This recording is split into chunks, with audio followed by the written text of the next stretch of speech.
What's going on, folks? It's your boy again, Dr. Sean Thomas, back in the building, episode 77 of the Be More Today show. We are back in the building. And folks, 77 episodes. I got to tell you, every single time we do an episode, I get hyped because it means we're moving forward, we're pushing forward, we're doing new things, we're growing, we're expanding, and we're being more every single day. So if you've been here since the beginning, or if you just jumped on the bandwagon recently, thank you for your support and your love.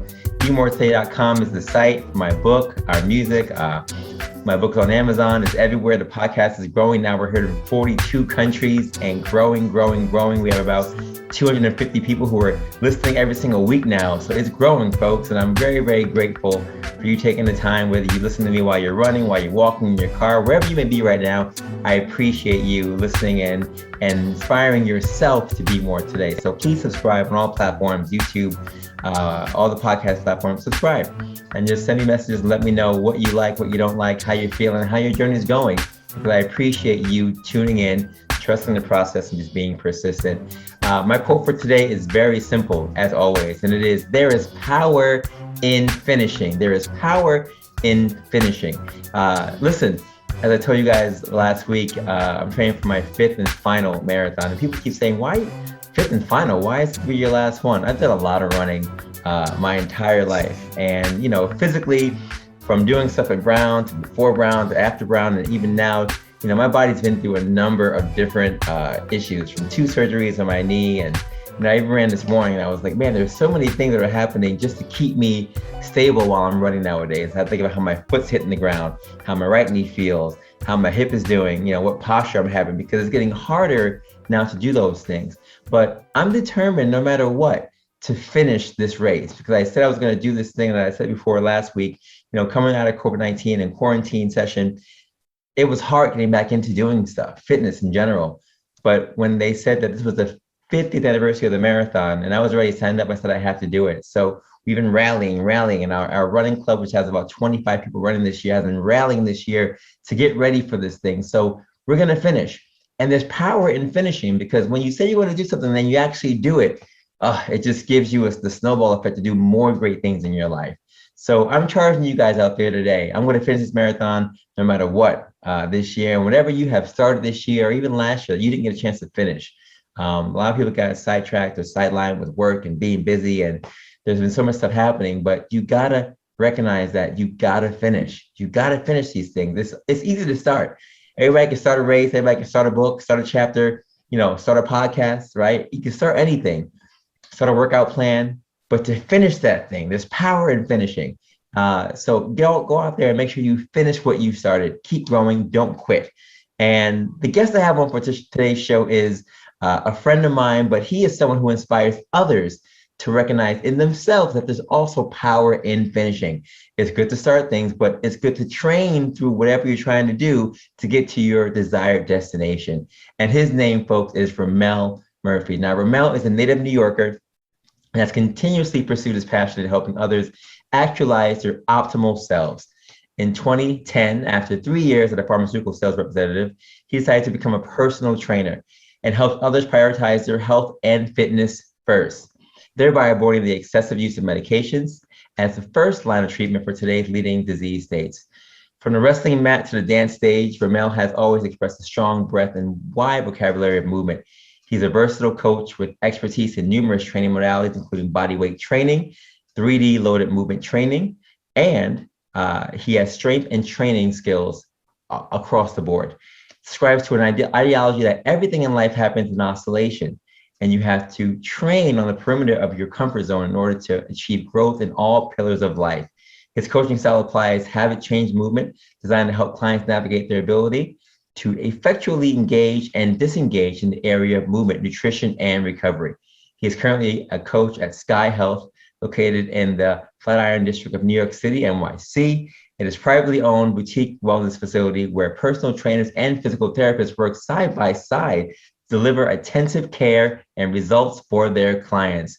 And folks, he is also from my alma mater, Brown University. Bruno, ladies and gentlemen, boys and girls, that's included. Please welcome to the stage my boy and my dance man, Ramel Murphy. Ramel, pew, pew.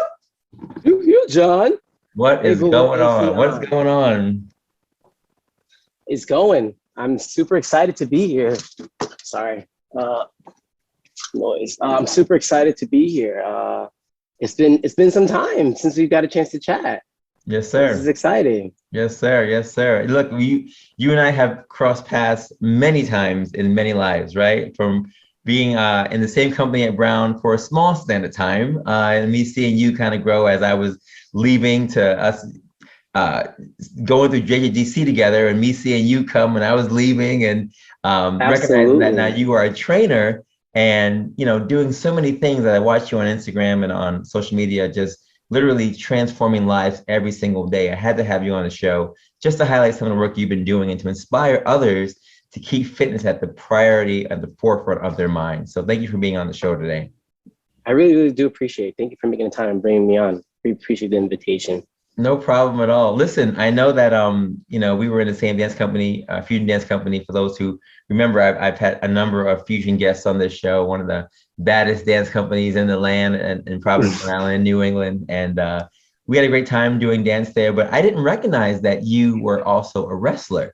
And that's interesting to me. So I was curious, usually dancing and wrestling, although they are somewhat related, they're very different in terms of movement styles and even in terms of function. So where did the passion come for you to get into dance, to get into wrestling? And did that passion come to pursue both of those? Did that passion at all have anything to do with you pursuing your career in terms of fitness and being a personal trainer? Yeah, they're all interconnected. And believe it or not, I would say the idea behind movement with wrestling and dance are very similar. There's a lot of points in which you have to be hard, right? And stable, but also be fluid and flow and be mobile. So there's, again, this engagement, disengagement, this balancing act that we're also doing throughout our lives that took place in wrestling and dance. But my passion for it just came from, it was from really, really young age. I actually really despised wrestling. I hated wrestling growing up. I first off, it really comes from my family. The both of these passions were ingrained in me in my childhood. I grew up in New London, Connecticut. It's a whaling city. It's a beautiful little town, and I grew up in a very big family. So I'm the seventh of 8 children. So by the time I came around, you have 5 boys and 3 girls. All the boys had wrestled. So me and my younger brother, it was kind of like, you're wrestling. This is what's happening. And so I actually, in a youth club, every Saturday morning, they take me away from my Saturday morning cartoons and I'd have to go wrestle. And I'm like, why am I here? You know what I mean? And I have to sit here and fight someone. I don't want to fight anyone. I'm a sweetheart. So that was a real tough concept for me growing up to be in that environment every week through junior high and high school and kind of dealing with this battle of strife and being physically engaged and really on a high level of performance and also performing in school. But the passion really started at a young age. As far as dance, again, my mom and dad always had music playing, and my older siblings really started to dance as well. So the music and the household was always rich with culture. We had Anita Baker. I mean, I can think Earth, Wind, and Fire. There wasn't a time in which music wasn't playing in my house. So we would always dance together.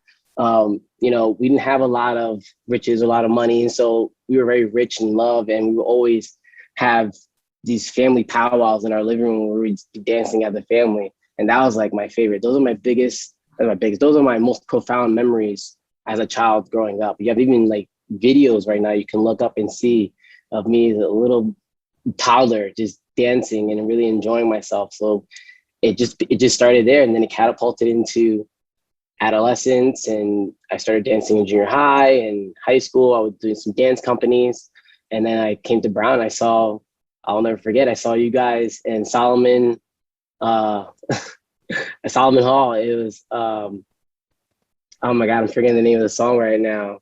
It was a hip hop group, and they believe Sean and you and Cliff came up in the front at one point, and they started either doing a Harlem Shake or some type of movement. And I was like, and the room just got so on fire. It was so lit, and I was just like, okay, this is where I need to be. Like, and so It was Fat Man Scoop. That's what it was. Yeah, now you know what I'm talking about. So, Yep, that's anyways, drop.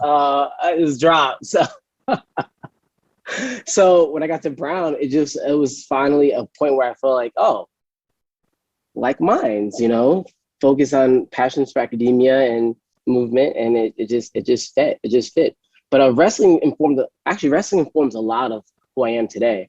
Like I was saying before, I wasn't too keen on it in the beginning, and I actually wasn't very good at it.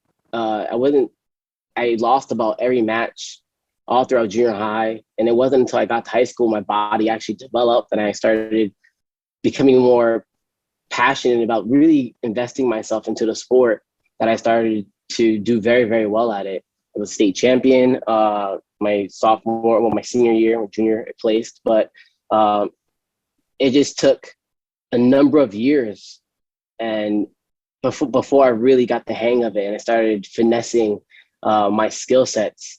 And like you're saying, coming to that finish line and looking back at it, even though I didn't go as far as I would like to or compete on the level I didn't compete at Brown. I chose to not wrestle at university, which was a kind of disappointment for my family, because I was definitely of the caliber to wrestle at that level. It informs a lot of my ideology to push through things and to be more resilient overall, and to know that I can get through anything. After the wrestling camps that I went through, after the experiences that I had, our bodies are just so resilient and can endure through so much more than we think. So that's what I would say I took the most away from wrestling, being able to have that focus, but also to acknowledge that you need to recover. You need to take time for yourself and be able to come back the next day. And that's another element of wrestling that's super important, with as far as the weight management, making weight for your wrestling matches, but also making sure you get the amount of rest in order to compete at that high level. So that was something I didn't necessarily do as well in high school, that I can look back and I'm like, that probably wasn't the best idea. As a coach now, being focused on nutrition and health, and I can look back and say, oh, that wasn't necessarily, those strategies weren't the best, but look at how I performed, And so, yeah, I would say that plays a big role into who I am today. Yeah. We always talk about on the show how integral athletics and movement in general, but in athletics in particular, really transforms people's lives. And the foundation that you said you learned from wrestling have paved the way for how you practice and how you see your clients and how you live your life. And it's so true. And, like you said, even wrestling and movement for dance are so similar. And I think about capoeira and so many things that are almost that same kind of movement, really, where you're engaging with someone in a way that is artistic in nature, but there's also a certain combination of movements that for wrestling, clearly you want to have the advantage or the edge to be in a certain position. And that can also be done in dance as well. So the commonality between the two things for me, looking at your story, is so similar. And, I love that, because again, it takes you to another level of recognizing how movement for our bodies can be applied just across all didactics. My question for you now is that, listen to your story, you weren't always into the personal training. Clearly you were a pharmaceutical rep for a number of years. So where did that transition happen from going to Brown, dancing, recognizing that wrestling wasn't your thing, and then pursuing pharmaceuticals as a career for a little bit? That mostly came out of, I pretty much knew that I wanted to go into business out of university. And I did sales because I really felt it was something that it was part of who I was. I was somebody who was very social, was very likable. I had no problem going into public settings. And I knew for a fact, leaving university, I did not want to sit behind a desk the entire day. It just didn't suit well with me and who I was. So the opportunity really presented itself through the internships I was doing at the time. They really set me up for success there. And it was through Inroads. And it was really helpful. They did different internships over the course of the summers for students of color. And then once you got out, you got placed into Pfizer. I particularly placed at Pfizer. And it just was a perfect fit for me. I was placed in Brooklyn.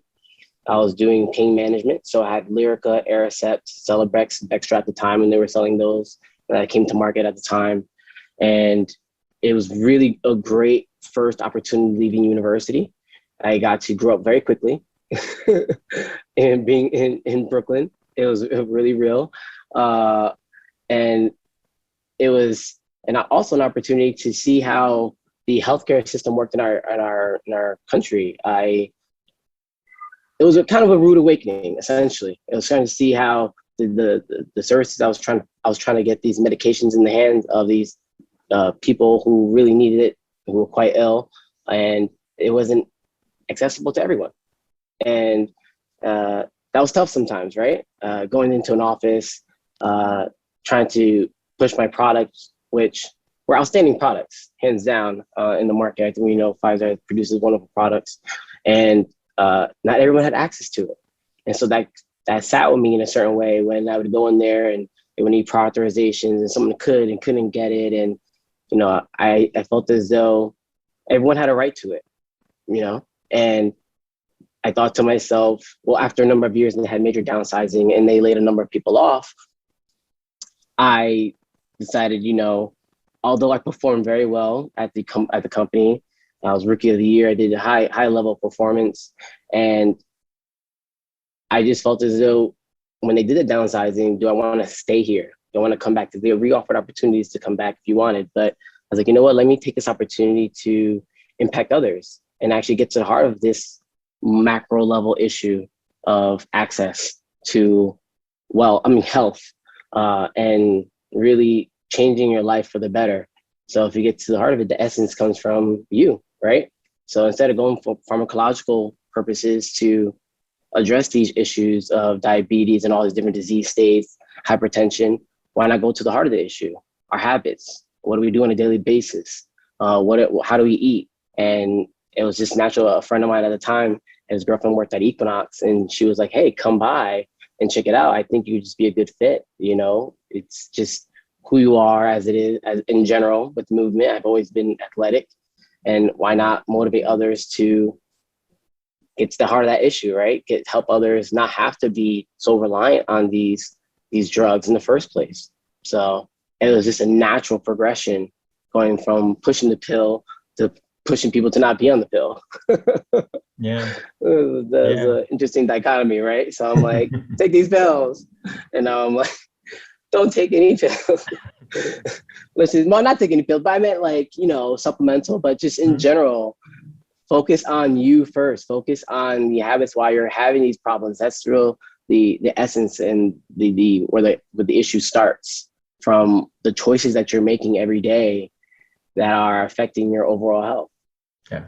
Yeah, absolutely. And, you know, it's amazing the transition that you made, because although they seem that they are very, very different in terms of spectrums, you're still taking care of people, and it is a different way of doing it. I mean, the people that I see in the clinic, and, you know, I recognize all the names you mentioned medicine-wise, because a lot of my patients come in and we check their medical history and they write those things down for what they're taking. You know, as physical therapists, our main job is to make sure that we're restoring function in any way that we can. So I look at what's going on, I see their past medical history, I see what's going on with them, and I recognize that, you know, we have work to do. And as long as we can do things that are in our practice, then we definitely do those things, and people do get better. I guess the flip side for me would be, you know, people wanting to do surgery. So we say, yeah, you know, if you can avoid surgery, great. Well, let's try this thing first. Let's see what's going on first, because you can always work on things preventatively if you do therapy or any kind of fitness thing to avoid having to have any kind of surgeries. The same way you can avoid a lot of issues if you work on your body first from the inside, as opposed to just popping pills and trying to fix things a quicker way. So it's great that you made that transition, and it's great that you are in a place where you feel like you belong, because I feel like a lot of people, no matter what they do, wherever they work, people who work there are usually like them, right? My wife's an attorney, so all the attorneys who are in her job are pretty much like her in terms of temperament, in terms of their mindset. I'm sure people who work with you are pretty much like you in general. So the friend who said, yeah, come to Equinox, probably saw something in those people that they saw in you as well. And the same with my job. Everyone who I work with my job is pretty much like me in terms of temperament, mindset, mantra. There's a certain cognizance or awareness that you have as a person when you're in those fields, because that's who you are. That's what you believe in. That's what you stand for. And, you stand for a big thing that's called Sky Health. And I've been watching you guys on Sky Health and watching the videos and looking how everything you said is in oscillation, right? You mentioned that in your bio, that everything happens in oscillation. And you have to train, you said, on the perimeter of your comfort zone to achieve growth in all pillars of life. How do you, as a trainer, as a coach, how do you convince people that that philosophy actually works? And what are some of the barriers that you face as a trainer, as a coach, when you're trying to convince or coach certain people to buy into that and to be able to believe in that for their lives? Well, I don't do much convincing, and to be honest, the proof is in the pudding, right? So this is very funny. This topic you asked me came up because the other day I was on the floor training, and a woman saw me training my client, and she said, "My client was really pushing it." I was pushing her. I really was, and because I knew that where her comfort level, where she was at the moment, based off everything we've been working on, I've been progressing her over the last few months. We should be hitting these numbers. I knew she can do this. And this was a PR we were trying to hit that day. It was just a simple push-up at the time. Then when we were doing chest press that day, but I knew that she could do it. I knew that she just engaged specific muscle to lats. And I just pushed, and she did it that moment. And the woman comes up to me and she's like, how is your philosophy? And I went into it, I said, you have to become comfortable with being uncomfortable. Right? You have to become comfortable being uncomfortable. And the more you're able to do that, that goes for everything in life, right? And it's hard. It's hard. I mean, it's hard for me even still to this day. Going through things that I don't necessarily want to do, but I know I should do, but the only way I can get better at it is by doing it. That's it, right? So when you are training, it goes like anything else in life. If you're doing something and you're not pushing yourself hard enough, you're not going to elicit an adaptation. If you're not progressively overloading your tissues, then you're not going to see a change in the tissues. They're not going to change, right? You have to push them beyond their normal, whatever you've done in the past, you have to push harder beyond their comfort zone. And in this case, meaning either sets or reps or where your perceived exertion is for you if you're running, or you have to monitor these things first. And then that comfort zone can be anything. It could be your mindset. It could be the actual ability, the muscle's ability to contract. It could be someone from an emotional standpoint, their ability to be more empathetic or to show compassion. Whatever that case may be, you're still going to, and if you were looking at a circle perimeter, you're going into that space that you're just not comfortable being in. And that's where you grow. And that's where the muscles grow. That's where the actual physical action of a muscle physiologically is micro tears in a tissue, and then the muscle heals and it overlaps, and then the muscle builds. That's actually how the muscle grows. So in order to move forward, you have to take maybe one step back or two steps back in order to go forward. So you have to break things down to build them back up. So you're constantly going through this oscillation and circular, am I saying that right? I think of the word, this circle of cyclical, there we go. The circular action of breaking things down and building them back up, breaking things down and building them back up. And then once you understand that, it's just beautiful, right? Going into this moment, this is gonna suck, or this is painful, or this is gonna be a rough situation. Since I go into my leg days or whatever day I'm gonna have to work out, I'm like, oh man, I did this I did this before. This is not gonna be this is gonna be really rough. But I know at the end of the day, I'm gonna feel proud of myself. I know I'm gonna be happy that I did it, right? Because I know what's happening. I know it's coming on the end. I know the look I'm gonna get. I know the way I'm gonna perform in the future. Sorry, that was really dry.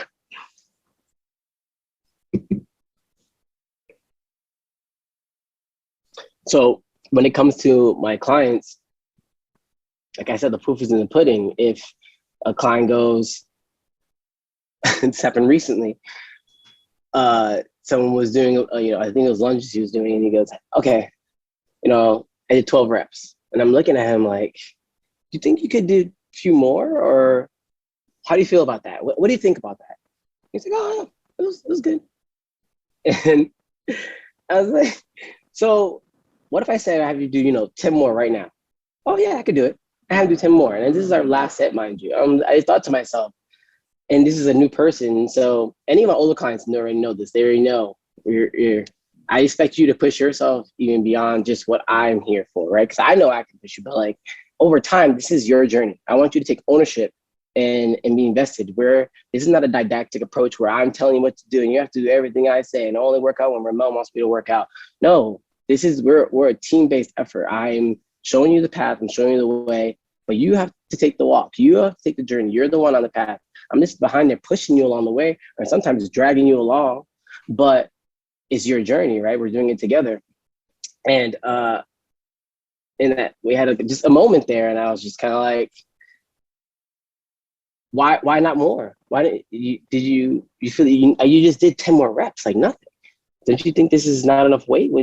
How do you expect to see change if you're not gonna push yourself beyond this comfort zone?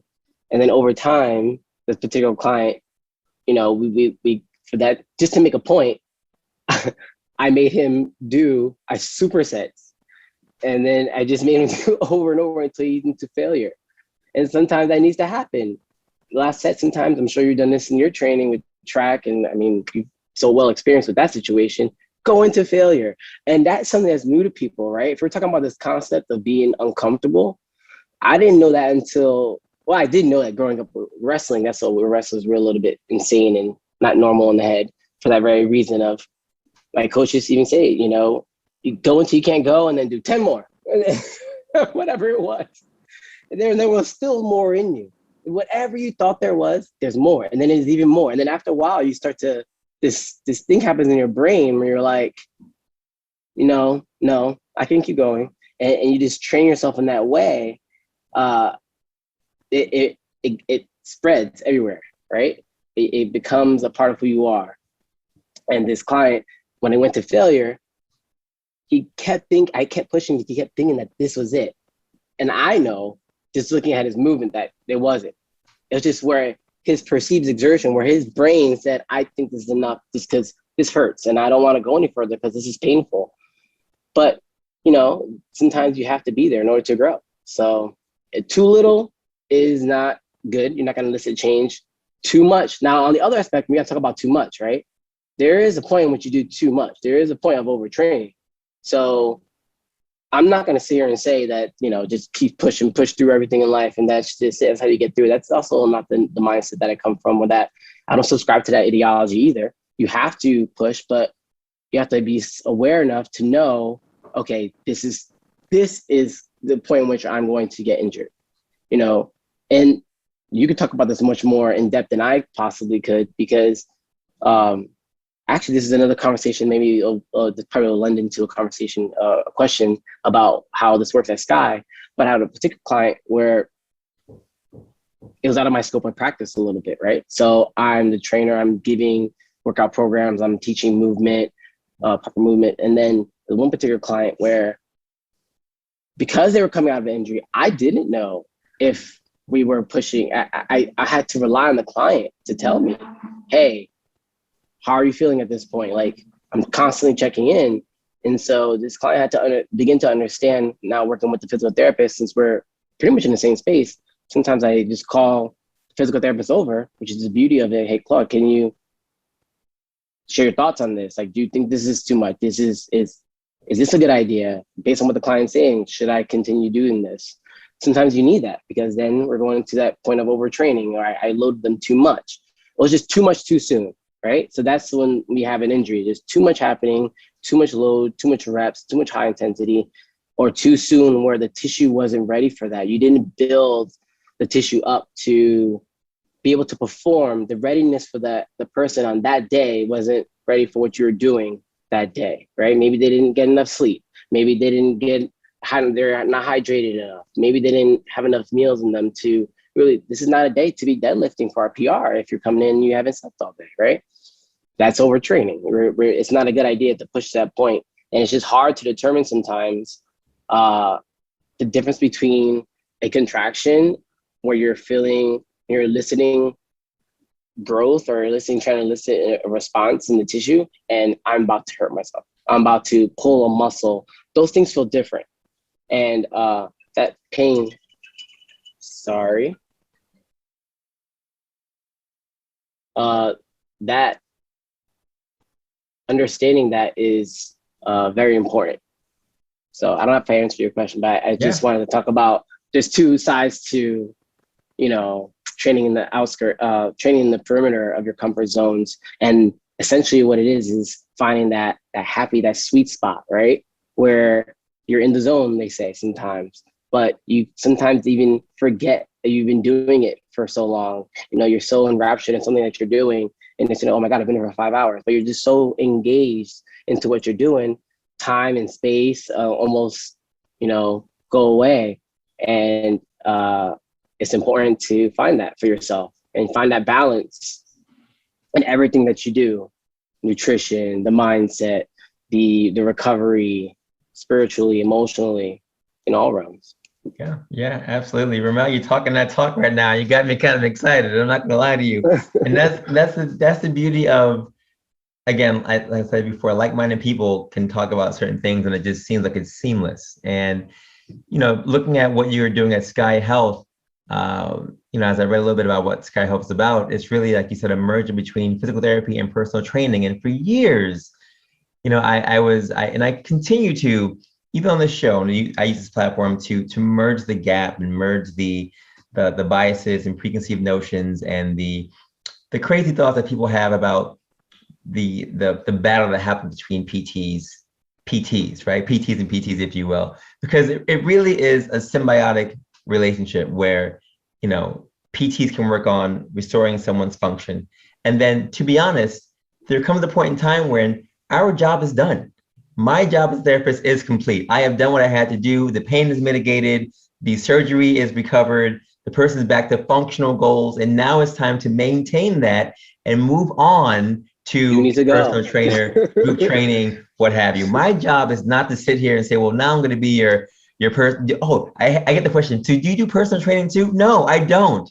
I do not do that. That's not what I do. There are personal trainers who do those things and can take you to the next level for where you need to go. I'm not going to be the person to get you back to having your range of motion back and then from there become your now personal trainer for that. No, that's not how this works. So Sky Health seems like it's a place where you guys have merged that together and have put together an environment where the language and the focus can be on restoring health, restoring function, and then taking that function to the next level for other gains in terms of fitness, in terms of health, wellness, nutrition, whatever else. So please correct me if I'm wrong, but I'm excited about what you guys are doing because it just sounds like it's the ideal situation that most clinics should be doing or should be having when it comes to this clientele. Correct me if I'm wrong, please. Oh, no, you're right on the right track. Trying to think if I'll call ourselves a clinic. I don't know if that's the right term. I mean, in general, I'm not sure what even in, it's just a really beautiful cohabitation, right? It's just seamless and it just works. And this is what attracted me to Sky in the first place. It was Claude Hillel. He really, at the time, we were sharing a client at Equinox and he had a patient, the same my client. And, you know, I was following up about this client's condition. So I said, you know, can I talk to your physical therapist? Because I want to merge this gap. I don't want this to be, I want to make sure I was doing the right thing, just covering my butt, right? Because there definitely comes a time when personal training and PT, they're symbiotic. There's, you know, we're ultimately trying to improve function and performance, but there's things that I should not be doing. There's things like you're saying yourself that, you know, that's not my, you know, that's not my focus here. And I wanted to make that as seamless as possible for this particular client. And I got to meet Claude. And at the time I was going through this shifting with Equinox where I was going to stay or not stay for other purposes outside, family related. And, you know, it was a shift happening where I felt like it was time I needed to step away. And he's caught me at the right time. And he individually as a physical therapist, the level of care and the level of focus that he has with his patients was very appealing and attractive to me. It's the same philosophy and mindset and just approach that I have with my clients. And so from a professional standpoint, we were just aligned, right? We just got along, and also on a personal level, we got along. So it just made sense for me to check out the space. And once I went there, I was like, oh my gosh, this is perfect. It's beautiful. It's intimate. It's on the 7th floor. We're on 28th and 5th. So we have access to a deck that you can see the Empire State Building. And what Claude has done is created a space that is just feels open and airy, and it feels inviting, and you want to train there. There's very few spaces in New York City that are not on the ground level, that are not in the basement, in a dungeon, right? And that have air and a vibrance to it. And, you know, the light itself, I think definitely plays a role in your emotions. Like, you know, like when I train, I need music. So when I found every time I was coaching and training there, I felt happy. I enjoyed being in the space. And I think a lot of people would agree with me who come into the space. They feel that about just in general about the environment.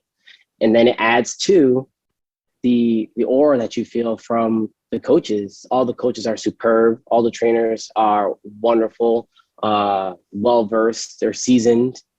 And Claude is I love how passionate he is about Sky Health and making sure that we're all taken care of. He's someone who just makes sure he's just a very caring individual. And he's someone who's motivated me on multiple levels, professionally and personally. We do the AIDS Life Cycle Ride. It's a bike ride from San Francisco to LA over the course of 7 days. And he's an avid bike rider, and I would have never even thought to jump on a bike. And I did that 2 summers ago with him. You know, he was like, come on, I really think you should do it. And I'm like, I don't think I should do this. And next thing you know, I'm wearing a bike, and now I'm doing it again this summer, you know? So he's someone who pushes me outside of my comfort zone on a regular basis. He has no problem doing that. And I thank him for that all the time. So he's someone who motivates you, and he does it for everyone in the space, and he pushes himself. And so it just creates this environment of growth. It creates this environment of communication where we can go back and forth, and there's very little judgment. If you want to learn, it's a perfect learning environment. There's no one looking over your shoulder. I constantly am learning from other coaches. I'm constantly learning from the physical therapists there. That's really affected my business, I think, because because of being in the space, I've had so many different hip replacements now. Someone came to me with any hip, knee, ankle injuries. I feel so much more confident addressing those issues for clients than I ever felt in the past. Equinox did an also wonderful job of preparing me through the education for that. I worked my way up with Equinox, becoming a tier 4 coach, or tier X coach, they called it after a while. So that's the highest level of training there. I was a master instructor with the Vipr, doing a lot of their educational stuff. But it wasn't until I was in this environment that I was able to apply a lot of things I learned both at Equinox and at Sky on a daily basis, like where it was kind of more prevalent, right? So I got to train a larger spectrum of clients and client types, or disease, I would say different conditions than I did when I was at Equinox. So I feel like that's another benefit that comes with being in the space, right? You have this connection and this cohesiveness where we're constantly learning from one another, and we're constantly building, but we're getting patients and clients of all different ages, of all different conditions coming in through the door. That lends for a wonderful environment to grow in. Amazing. You know, it's funny. I'm on the verge of starting my own practice. Be More Today PT, and you know, my whole concept of it is very similar to Sky Health. I wanted And I still want an environment that's going to be encompassing of physical therapy and personal training. Because I do think that connection is so, it's necessary. There's so many people who, when they leave us, right, they get better. They're walking again without an assistive device, and they're ready to either take the next step or just, stop in general. Usually they end up staying with us longer and longer because there's nowhere else for them to go, or they don't feel comfortable going somewhere else. They've been with us for so long. They know the space, they know who we are, they know our age. It's a space where they feel comfortable, and they don't want to go to a gym. Develop that trust. Right, exactly. That trust. So there end up being no place for them to go, or there are places they can go, but they don't want to go to those places, so they just stop.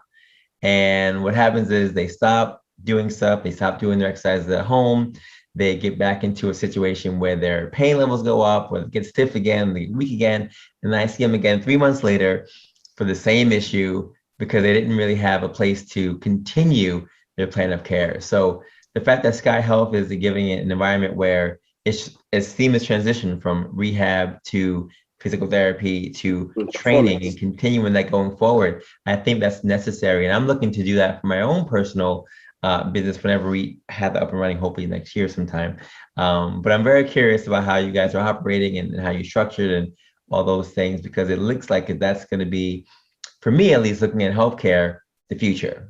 That's how things should be running when it comes to this part of the healthcare system, and merging those two didactics together with personal training and PT together.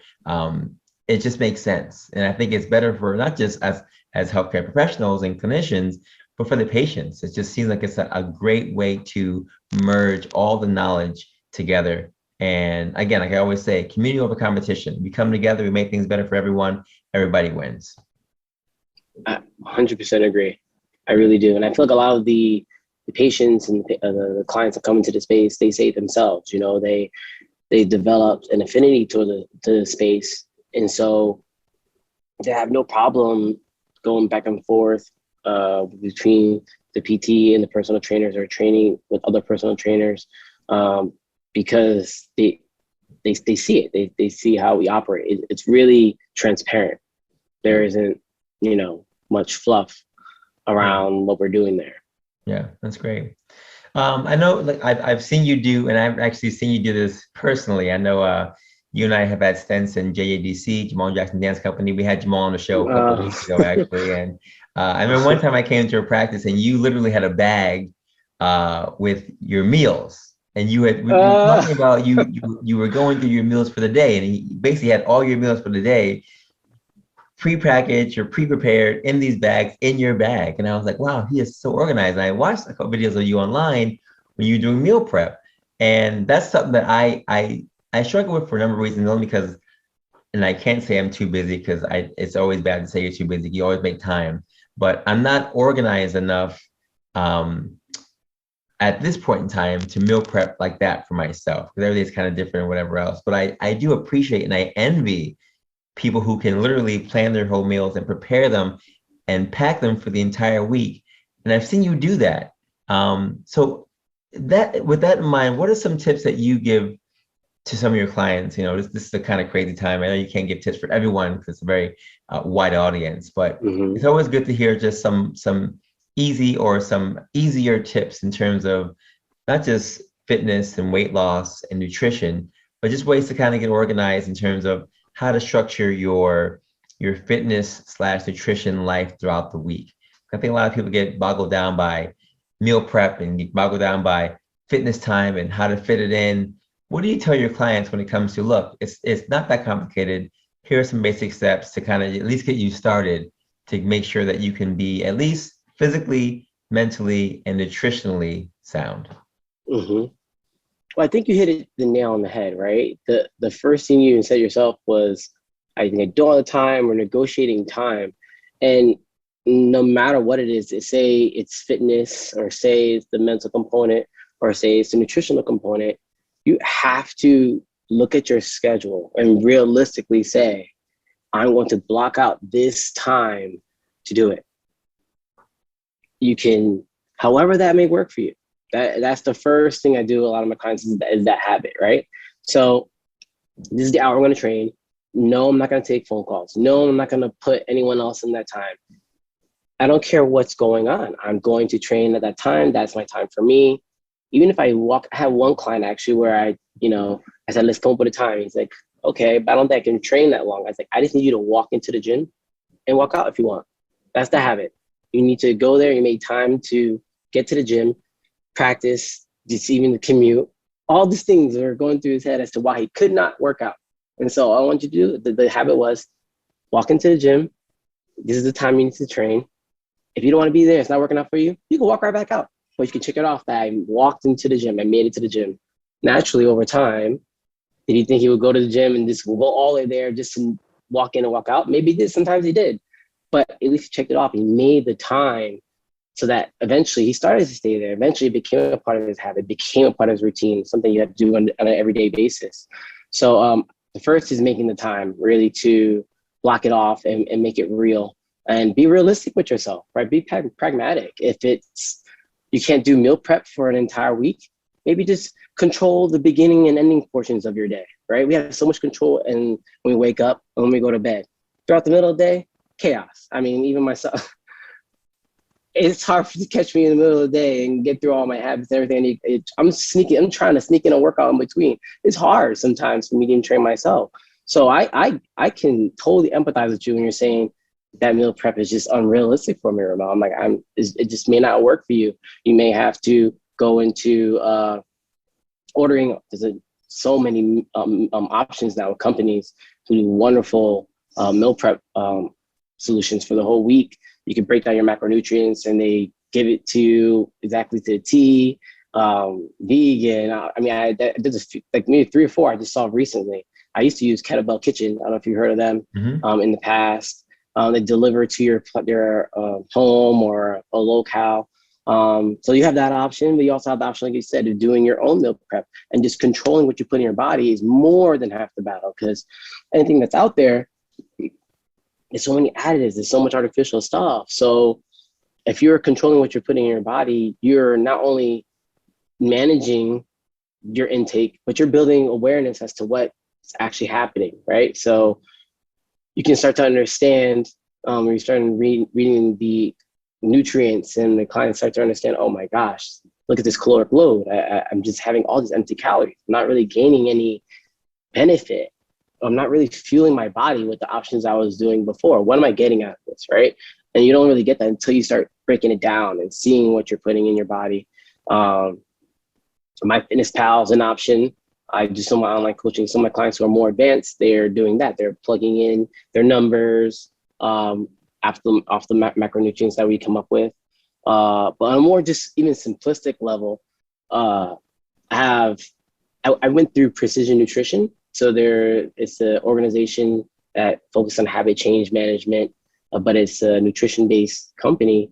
And this is what I went with Equinox. They really are adamant about making sure their coaches are educated on that level when it comes to nutrition and went through their entire coursework. So went to PM1, PM2, and all their other coursework. And one thing I loved about them is how the organization would make it so that it was very digestible and easy to understand very macro level things. And so one thing that they did well was breaking down the habits into just 5 basic habits that you want to do over the course of the day to get to your goal, no matter if you're trying to build muscle or lose weight. If you're going through these, then you're kind of checking those things off and making sure that you're getting to your goal. So the first one was to eat every 2 to 4 hours. So in general, that's going to help you set yourself up for success by keeping your metabolism up, right? So you're not going to have these major peaks and pitfalls in your blood glucose levels.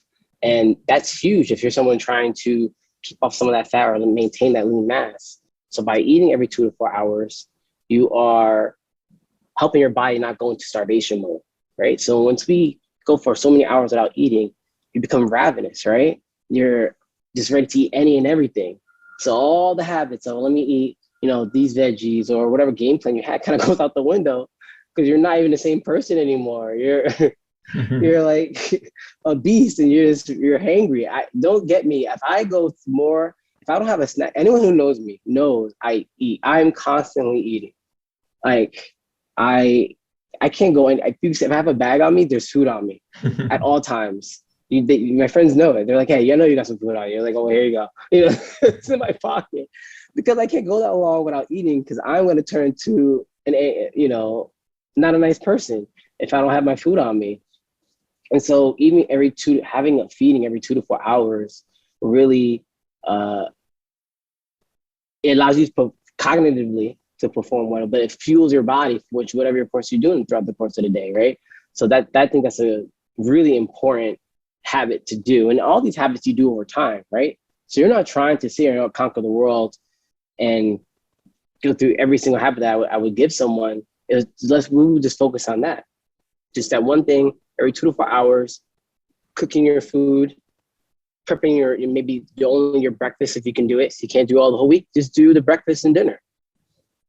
Throughout the day, you have your meals if you're eating out, that's where you're at as far as getting to that goal. The second one is to have complete lean protein sources, right? So you're trying to make sure that you're getting the amount of protein that you need, the amino acids essentially with protein, which are the building blocks for muscular development. And if you're not having these essential sources, these essential nutrients and amino acids and protein, then you can build muscle. People say you can build muscle, but it's important to have in your repertoire. So you're looking at, on average, if you look at the amount, would be like the palm of your hand essentially. And I use a lot of gauging of the hand that we learned through precision nutrition. So if you're looking at the proteins, but essentially the palm of your hand. For guys, it's up 2 palmfuls, if you will. So you're looking at 20 to 30 grams for females and 40 to 60 grams when it comes to males with each feeding over the course of the day. So if you're up for every number of hours, you probably be about around 4 to 5 meals. And so each of those feeding opportunities, you want to get a complete lean protein source, salmon, bison, ground turkey. You want these options to be more lean, not as fat or non-dairy options are there as well. So these are all options you can have. The third one is having vegetables through each portion every day as well. So you want a complete lean protein source. So I always say to color the rainbow when it comes to my clients, when it comes to the veggies. So you're getting those vitamins and minerals, but you're getting different sources of it. Each vegetable has a different color, has a different vitamin, has different benefits that come with it. So if you're constantly eating from those sources and having leafy greens with each meal, you're getting the fiber that you need, you're getting everything that you need in that particular meal with each feeding opportunity. So that's a good way to look at it. Color your plate with the rainbow. The fourth is to have carb. You want to have more whole carb options. So you're looking at, actually think the veggies in the fourth, yeah, the carbs.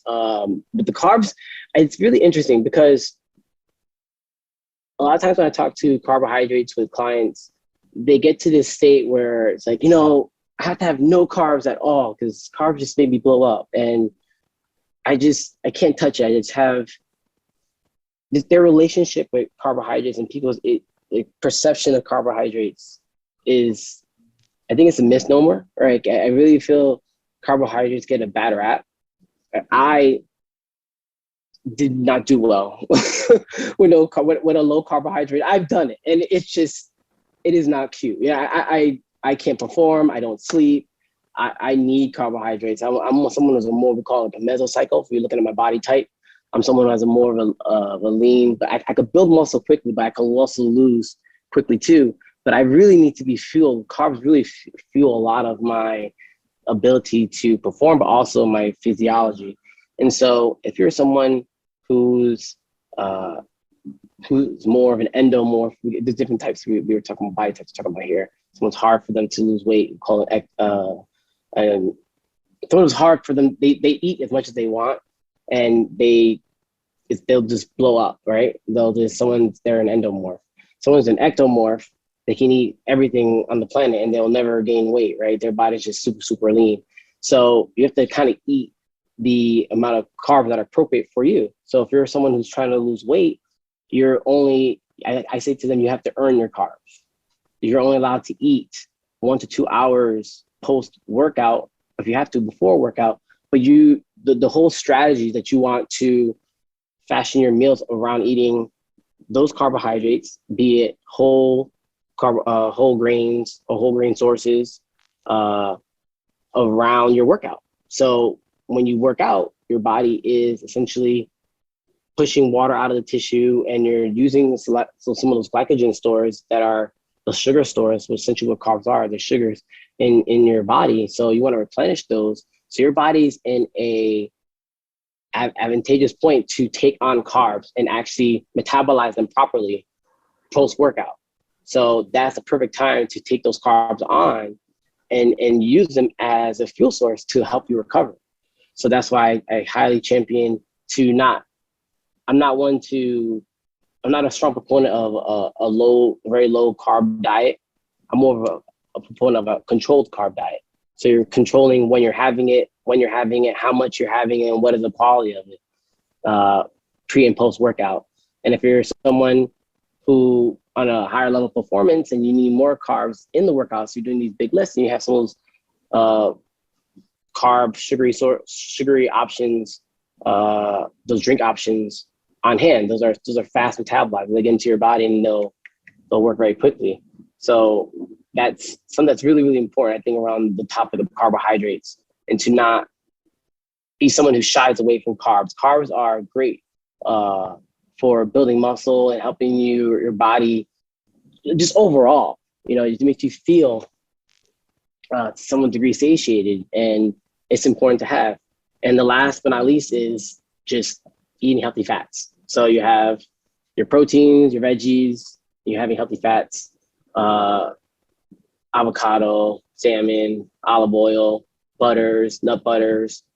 About 30% of your diet in general should be coming from healthy fats options. So it's important to have those healthy fats as well to help you actually becoming better at metabolizing, breaking down fat in your diet will help you break down fat when you're trying to work out. So that's another important component. I know that's a lot of information, but those 5 habits, actually, if you break them down, they're essential to a lot of my coaching. So it makes it kind of easier to digest in this whole world of nutrition when you just break things down into 5 habits and you just work on those regardless of where you're at. If you're trying to put on weight or lose weight, from that standpoint, it makes it a little bit more conceivable to get through all of this. And then it's obviously all the habits in between, right? So you're looking at your sleep. All these things are interconnected. So you can't just focus on one pillar. You can't just focus on your movement or your nutrition or your recovery. You have to work on all of them. So MNR is what we used to refer to at Equinox. MM and MMNR. So mindset, movement, nutrition, and recovery.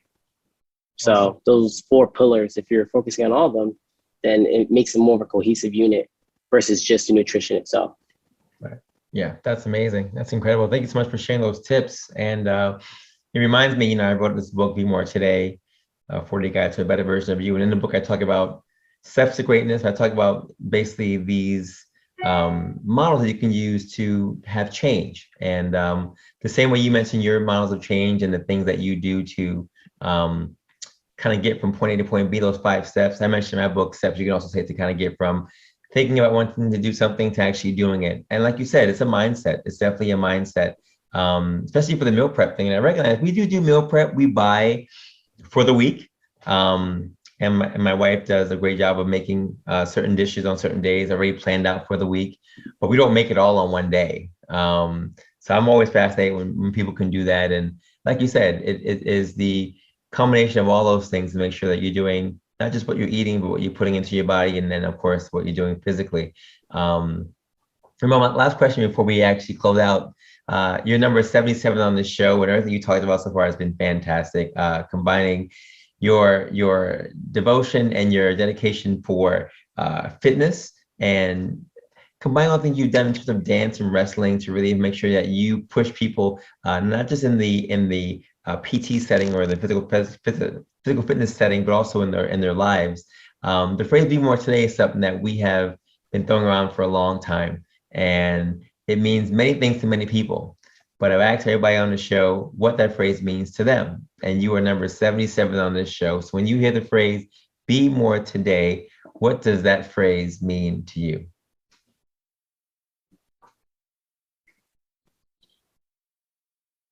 For me, I think that means being more present. Being more present, and what I mean by that is being more present in acknowledging where you are, right? So a lot of what I do is, in order for you to be more, I feel like you have to know where you are, where you came from, to get to where you want to be and progress, right? Whatever goal you have. So I'm constantly doing check-ins with myself, doing the litmus, checking, like, where am I at right now? Where's my hydration levels? Where's my sleep levels? Am I present? Am I engaged in this moment? Am I acknowledging where I'm at, or am I disengaged, thinking about other things? I find myself doing that quite a bit sometimes too, right? We all do. We're in a world that's so many distractions. Like, you easily get lost in IG, Instagram or Facebook, or this family issue over there, or work-related topic over here. And there's just so many things going on. So the more you're able to be present in what you're doing today and have the awareness to build that awareness of yourself, mentally, emotionally, physically, spiritually, in all those realms, the better you are to getting to your goal, the better you are to be better today and be better for tomorrow. And a lot for me, that practices come with I wouldn't say I'm a big yogi, but when I do get to yoga, I try, but I do a lot of my own mobility work and a lot of my own meditative work. I use an app called 10% Happier. I don't know if you've heard of it, but it's really, really helpful.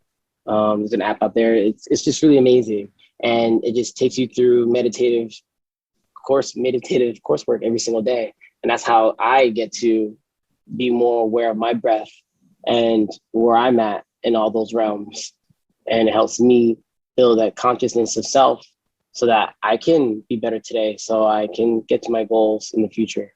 And also acknowledge where I've come from in the past, like what have I accomplished, and I think being more today also means being nicer to yourself, and also in that present moment. So being honest, being nicer, being more compassionate with yourself, so that you can always be a better tomorrow.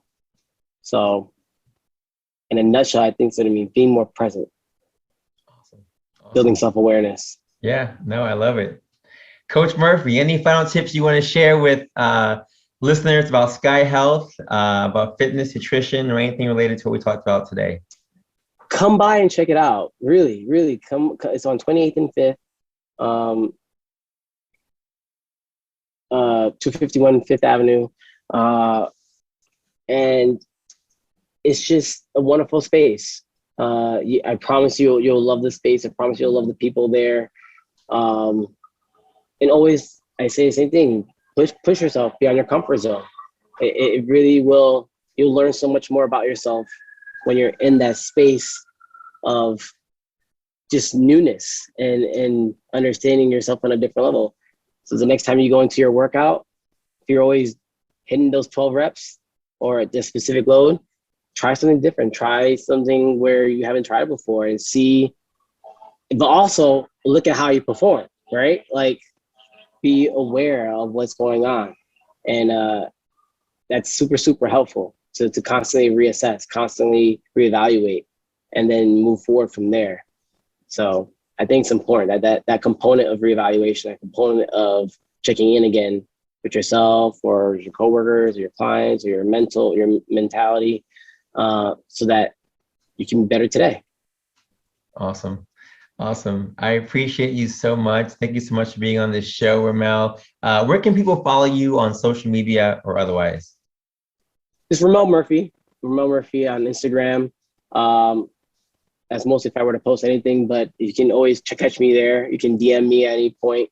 I love having people hit me up, asking questions. I enjoy that, getting back to people, and I have no problem with that. So that's a good space there. Awesome. Awesome. I appreciate you, sir, for taking the time out today. You made episode 77 one for the books. Thank you so much for your dedication and for making the time in your busy schedule to make me a part of your life. So I appreciate you so much. Thank you so much. Thank you for having me. No problem. Folks, remember what he said. Step out of that comfort zone and get out there and don't be afraid to be uncomfortable. That's where the magic happens. That's where all the focus and the drive and the growth really comes. Remember a quote from today, there is power in finishing. Finish what you started. You said you want to do something like he said with the guy who wanted just to go to the gym. He went to the gym, he came back, he didn't do anything at first. Hopefully he started doing things after that and doing things more and more and more and became a part of who he is. That's how we got to start. So it may be hard at first, like you said, uncomfortable at first, but we can finish and there is power in finishing. Do not forget that quote from today. And for all things related to Be More Today, you already know, BeMoreToday.com, book, Amazon, it's everywhere. Swag store is open, so get your Be More Today merchandise and continue to follow us and subscribe on platforms. We really appreciate you. You want to send any questions about anything, you want to get in contact with me personally, Dr. Sean at BeMoreToday.com. I'm always here available for you guys whenever you need me. And thank you so much for following us and continuing to take yourself to greatness, be the best version of you. We will see you next week.